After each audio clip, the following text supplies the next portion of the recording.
Hey, it's Seth here with PitchGround again with a quick video on the various ways to contact support if you need any help.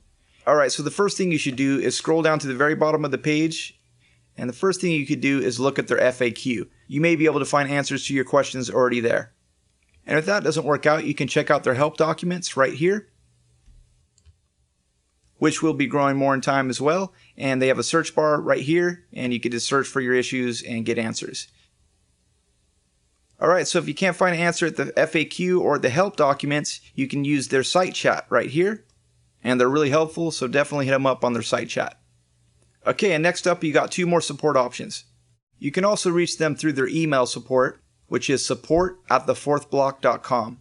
Or if you'd like to talk to somebody on the phone, you can reach them at this number here, using Google Voice or Skype or WhatsApp, or really any voice over IP free app you can find.